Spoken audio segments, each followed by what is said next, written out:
Greetings, everyone. So wonderful to be with you today. Today, we're going to be discussing and practicing Rosicrucian meditation techniques. There's a monograph that states that the primary purpose of Rosicrucian meditation is to facilitate attunement with cosmic consciousness, or whatever we call the highest plane of spirituality with which we can attune. However, throughout the monographs, we are given many opportunities to practice meditation, and we can see that there are many more benefits than that. Sometimes when people learn that I'm a Rosicrucian, they have questions about meditation and how Rosicrucians approach meditation. And typically, I find that people come from two different areas. Either they are kind of new to meditation, or they feel that they haven't had success with it, and they're frustrated that thoughts come to their mind while they're meditating. They think that somehow they're supposed to not have any thoughts while they meditate. So it seems helpful for them to learn that everybody has thoughts while they meditate, and we can find ways that we can address that while we're meditating. Then there are other people who ask me about the Rosicrucian techniques for meditation because they're very experienced meditators. And after speaking with them for a while, I realize that they have an expectation that they are at some point going to be able to be in complete bliss or transcendence the entire time that they meditate. So they've tried many different techniques for meditation. And the reason they're asking me about this is because they want those blissful moments to last as long as possible. Now, in my own experience, I don't experience that deep transcendence or bliss every second that I'm meditating. I definitely benefit from the time that I meditate every day, but it's not like I close my eyes and I am in bliss every second that I'm meditating. Perhaps some of you are able to achieve that, and that has not been my experience. So I think it's helpful for everybody to understand that when we meditate, it's perfectly normal that we will have a lot of thoughts.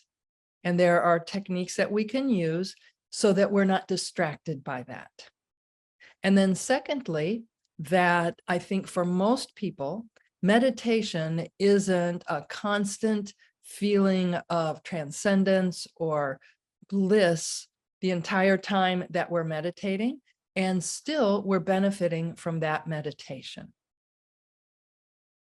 Some techniques that we can use to help us when we're meditating and our minds wander are, first of all, just to acknowledge that our minds are wandering.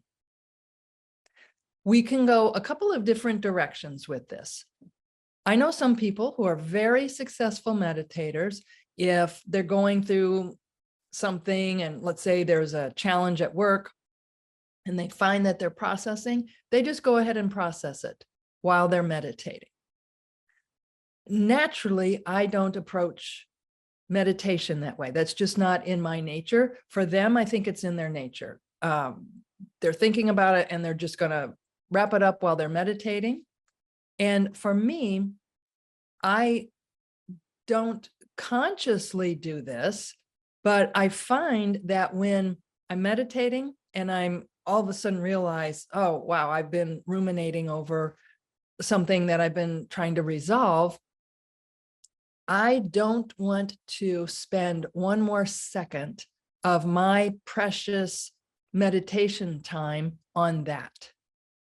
So there's a technique that we can use that kind of puts that on hold until we're done meditating. We can simply say the word thinking. So if we are meditating and we notice thoughts, we can either just go back to focusing on our breath, which often then will get us back in the meditative state. And by meditative state, we're talking about changing our brain waves. So I can either be in the part of my brain that's analytical and thinking things through and solving issues, or I can just focus on my breath again. And that helps to change the brain waves. So we can either do that, or we can say thinking. Like, let's say there's something that it just doesn't want to let go. I'm meditating, it's in my mind, and I can just say thinking. And that puts it aside until I'm done with that precious time where it really is just about me meditating. So when I say thinking, it acknowledges there are thoughts that want to come through, and it puts them aside. So it's kind of, I don't write it down, but it's almost like, okay, I just said thinking. So I've acknowledged you thoughts. I may or may not get back to them later, but I've acknowledged that I'm thinking. And then I go back to meditating. And again, it's as simple as focusing on our breath. That can help to change our brain waves to put us back in a meditative state. And then so this is for people who have expressed that I'm not a good meditator, I've tried it many times, and I just sit there thinking. So there are ways that there are techniques that help us to address that. And it's always been with more experienced meditators. Sometimes they have tried practically every meditation technique, who will, in the end, reveal that what they're looking for is they shut their eyes, they have this blissful experience the entire time, and if they don't, they're disappointed. So first of all, it's helpful to approach our meditation without expectations. There are so many benefits to meditating that even if we don't have that wonderful, great feeling of bliss and transcendence, even on those meditations, when we don't have that, we are definitely benefiting. And there are so many ways that this affects even the structure of our brain. When we meditate, it can change the physical structure of our brain. And this helps with everything from when we change our brain waves, it can help to decrease our blood pressure. It can slow our respiratory and heart rate. It can relax muscle tension. And again, it changes the brainwave patterns. So this helps to result in a harmony and balance of the autonomic nervous system. Those parts of the autonomic nervous system that help us with either preparing for a threat or preparing to rest and digest. So I mentioned that meditation can change the structure of the brain, starting with as little as just 2 minutes of meditation. Meditation can increase the cortical thickness in areas related to introspection and paying attention. So it's physically altering the structure of our brain, the cortex of our brain. It's making it thicker. It can increase gray matter in areas related to memory, the hippocampus, and to thought, the frontal areas. And it increases brain volume in areas related to emotion regulation, positive emotions, and self-control. So some of these parts of the brain typically become smaller as we grow older. But through meditation, not only can we keep the same thickness in those areas of our brain through meditation, we can also develop them. So I mentioned that one purpose of Rosicrucian meditation is to facilitate attunement with cosmic consciousness. And there are so many aspects that contribute to that. First of all, we can meditate just to become more relaxed, even without attuning with cosmic consciousness, just to be more relaxed. And this is because meditation affects, as I said before, the autonomic nervous system. This system has two divisions, the sympathetic and the parasympathetic. And the sympathetic system is associated with fight or flight. And this is when we prepare for a threat. So if we sense a threat, we may increase our body, our autonomic nervous system may increase our heart rate, our respiration, our eyes may dilate. So it prepares us to address threats. And the parasympathetic system helps us to become more tranquil. Again, this is often referred to as rest and digest. And there are techniques that can tell the sympathetic nervous system that it's okay to relax, that we can communicate that there are no threats that you need to prepare for. Again, with raising our blood pressure or our respiration. And that it's okay for the parasympathetic system to engage. So we can practice these techniques. So let our autonomic nervous system know there are no threats and kick in the parasympathetic system to prepare for meditation. Now, some of the ways we can do this are to go to our sanctums, this area that we set up for our mystical work.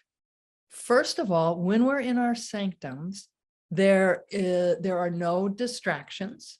This is a quiet area that we have set aside just for our mystical work. And there isn't overwhelm there. No one's coming at us. We're not on the computer. We're not watching television. So it really gives our system a feeling of safety. There are no threats in our sanctum. Something else we can do is to stimulate the vagus nerve. And this is part of the parasympathetic nervous system. It controls many involuntary functions, such as heart rate, breathing, digestion, and immune response. And the vagal nerves, and these are two really long nerves that start up by our brain and go down to our gut. Stimulation of the vagus nerve reduces the fight or flight stress response. And again, we've talked about this before. There are some very simple techniques that help to prepare us for meditation, or really anytime we want to feel more tranquil. And one of those is to pull down on our earlobes. And you can do that now. Just tug down on your earlobes like 10 times. These long vagal nerves have little peripheral nerves that go over to the ears. And there are two places on the ears that we can stimulate that help to tone the vagal nerves. And one goes to the earlobe, and the other one goes right here up in this spot. I don't know if you can see it, but right up here, and you can just put your finger in there and massage that. So that can help to tone the vagus nerves. And again, the vagus nerve stimulation helps to reduce the fight or flight response. So before we meditate, we can just tug on our earlobes a few times. Recently, the Journal of Psychological Science released a report stating that when we smile, it increases vagal tone. And it's even better if the smile is genuine. We can even increase our vagal tone by looking at someone else who is smiling. Now, again, it's best if it's the most effective if we are smiling and it's genuine. But there was a study with stroke victims who were trying to recover, and they recovered more quickly when they spent time every day observing someone smiling. They were not able to smile because of their strokes, but those who observed people smiling every day recovered more quickly than the other group that did not. Also, laughter helps to stimulate the vagal nerves. And sometimes I like to share jokes. So I have a new joke for you. I recently heard a comedian share this joke. She said that she was told recently that she was saying the term Jesuit wrong. She was saying it Jesuit. So someone kindly corrected her and said, it's not Jesuit, it's Jesuit. And she said, well, does that mean that I need to say Jesus instead of Jesus? But I like that joke. We can also tone our vagal nerves by humming and singing.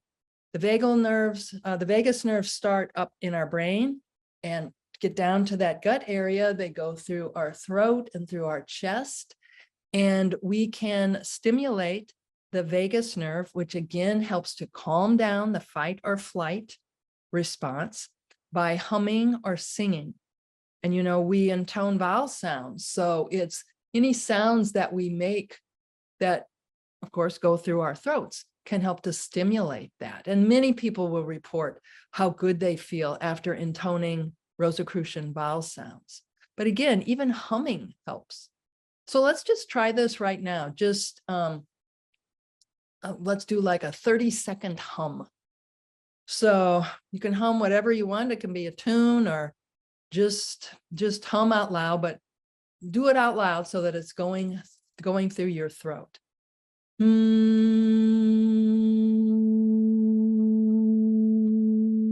I know we can hum the Rosicrucian chant. All right, ready?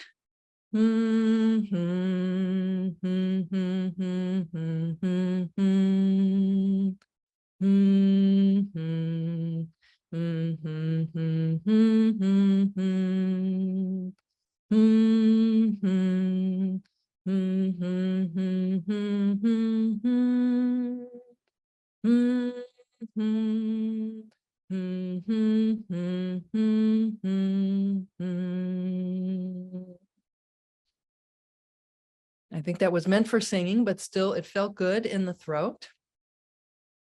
So meditation itself also helps to calm the autonomic nervous system. It contributes to our mental and physical well-being. It helps to relieve the accumulated stress of everyday life. Sometimes meditation will lead to the solution of a challenge that we may have been thinking about. Again, I'm not suggesting that you ruminate and try to figure things out while you're meditating, unless that's more in your nature and however you want to do that. What I am suggesting, though, is that when we meditate, we're using a different part of our brain. And sometimes just making that switch will allow a solution to come to our mind that had been blocked by us trying too hard. And meditation often moves us beyond language. And as helpful as language is, it also in some ways limits us. And there are good examples, like we can think, okay, think of the word a tree. So you think of a tree, but we don't know a tree. We don't experience a tree by seeing the word tree. It's just a really helpful shortcut that helps us to communicate not in the deepest sense. And often meditation moves us beyond language. So there are many types of meditation, and the Rosicrucian teachings present many of those types. You may have heard in other traditions of a meditation called a metta meditation or loving kindness. especially among Buddhists, and they will send thoughts of loving kindness, good wishes to people they don't know, to people who, people they don't know, people they know who maybe they've had challenges with. They send them to anybody. No one has to earn the right to receive the loving kindness meditation. Well, Rosicrucians certainly have this meditation. We have it with the Council of Solace meditation, which is a meditation that we do in the Grand Temple every Monday through Friday at 12 noon. And anybody can attune with us while we're meditating in the Grand Temple, either to send your thoughts or to receive benefits from the meditation. And during the Council of Solace, we send thoughts for good health, for healing, for solace. We just send good thoughts into the world, and we include thoughts of peace. So the Rosicrucian teachings include a loving kindness or metta meditation, although we don't use that term. Also, in a number of our ceremonies that we do, we send peace into the world. For example, on the fourth Sunday of June each year, we have the Rosicrucian Peace Day, which is a day dedicated to sending thoughts of peace into the world. And at the time of the winter solstice, this symbolic time of darkness, because the winter solstice is the shortest day of the year, we send light and thoughts of peace into the world. In our affiliated bodies, whether it's a smaller group or a larger group, during our convocations, during our big gatherings, our big meditations, we direct positive thoughts. And we use different words depending on the ceremony, but basically it's we direct positive thoughts toward all humanity and to anyone who is suffering in any way, whether it's mental or physical, or they have a spiritual challenge, or whatever the reason, is in need of metaphysical aid. So we send our thoughts of loving kindness and peace and health and solace to others. And then in the second half of that meditation, we open ourselves up to receiving those good thoughts. We can also meditate to music. Now, some Rosicrucian meditations are intended to be done with music. For example, in an affiliated body, there'll be periods, maybe we'll change from one activity to another in the ritual. And often when we do that, we will have a meditation and music plays. There are other meditations that are done in silence. And there's so many benefits to listening to music. And we're going to practice this now. Music can affect our brain waves. And when it changes our brain waves, this then affects our heart, and then the change in our heart rhythm affects our brain waves. So it creates a resonance that not only is very beneficial to us, not only does it help us to feel more calm, it just feels great overall. And it can release hormones that then go throughout our entire system that help us to feel even better. So right now, we're going to listen to Vivaldi's Four Seasons, Spring Largo. And I've mentioned before that I have listened to a lot of music, noting with a sensor my heart rate variability, my heart coherence. I also feel it. It feels good when we have heart coherence, but it can also be measured. And one song that always comes out on top for me is Vivaldi's Four Seasons, Spring Largo. You probably have a different song that creates the most heart coherence for you. And so we're going to listen to this now, and I invite you to close your eyes And take 3 deep breaths, becoming more relaxed with each exhalation.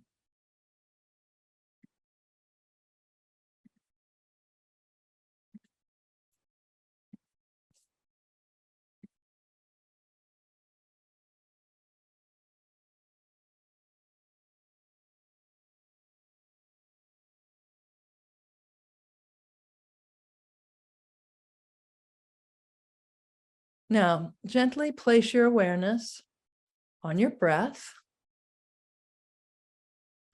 Feel the air going in and out of your nose.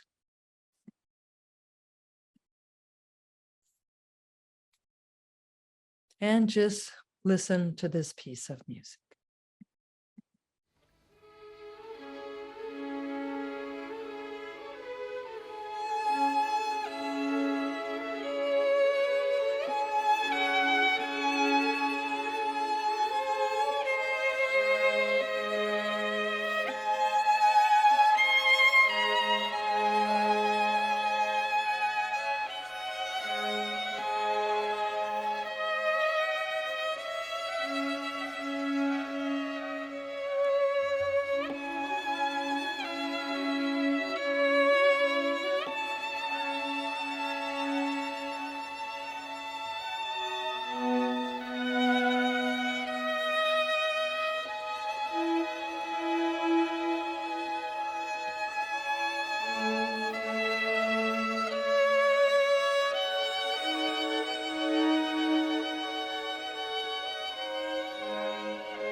Your eyes closed.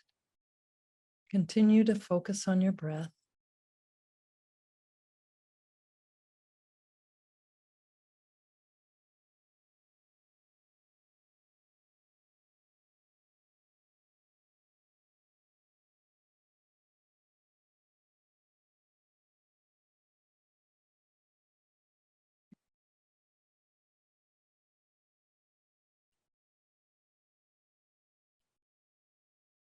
Be aware of your inner state.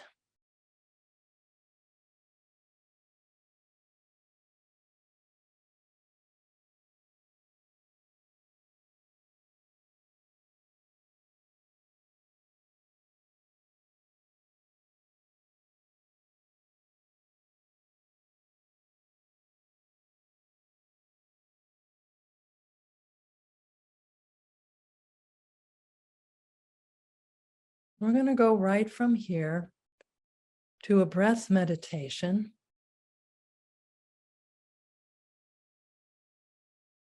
And you may find it helpful, again, to have your eyes closed, but whatever works best for you.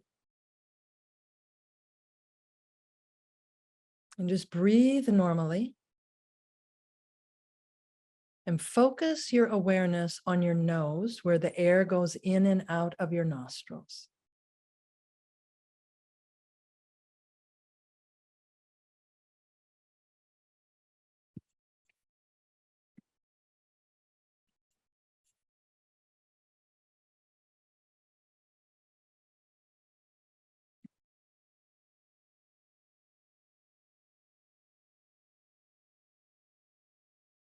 If your mind wanders, gently bring it back to the air going in and out of your nostrils.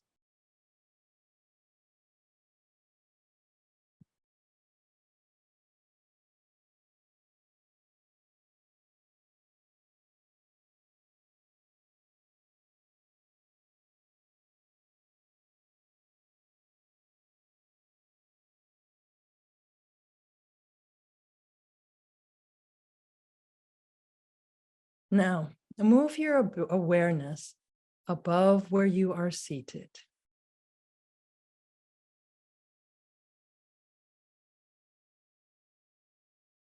Above the building you're in, above your community, your city, your state or province.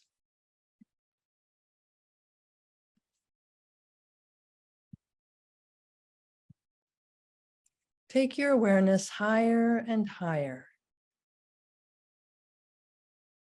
until you look back and you see Earth as a spinning sphere.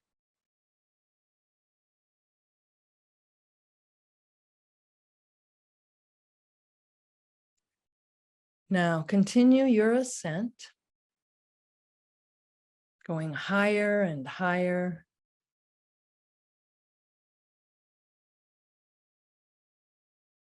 Passing all the planets in our solar system.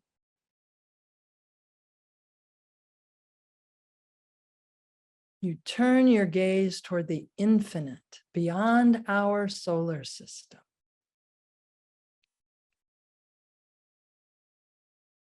Your vision is lost in the billions of galaxies that illuminate the universe.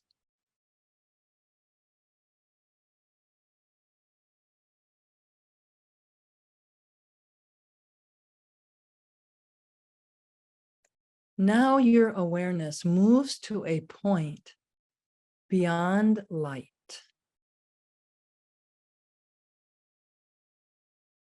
And you feel the presence of a force, an energy, a consciousness, and an intelligence that we call the divine.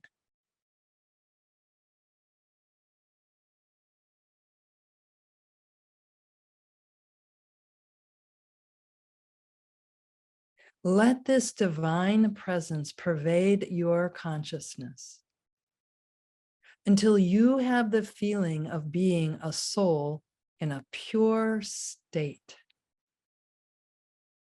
and of being one with the universal soul.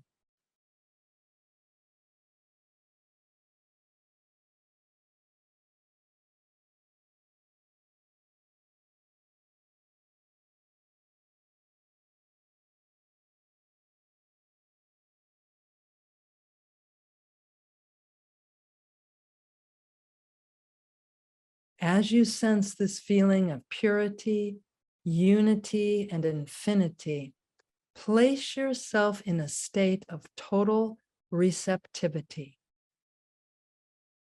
and be attentive to the impressions that come to your consciousness.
Again, be aware of the state of your being.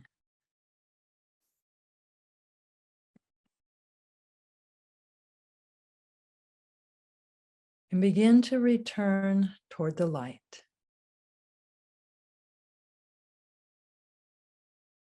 Toward our solar system.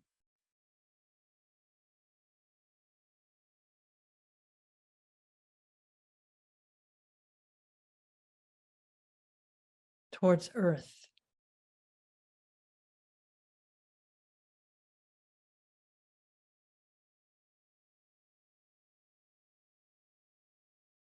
Towards your country.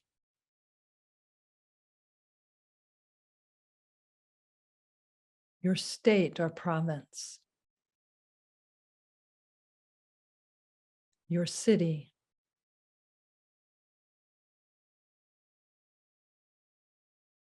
Your community.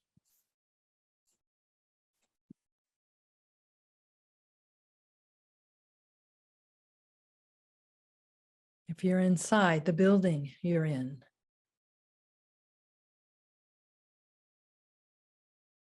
Until you come back to the place where you're seated, fully aware, here and now.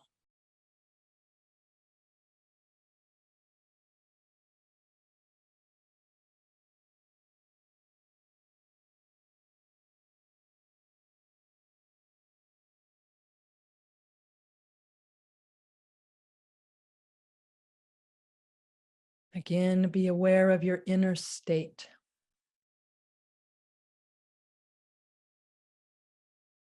You may find that you're both attentive and deeply relaxed,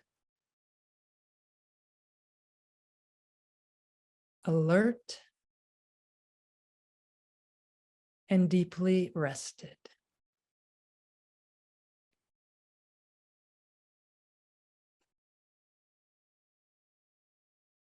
And when you are ready, open your eyes.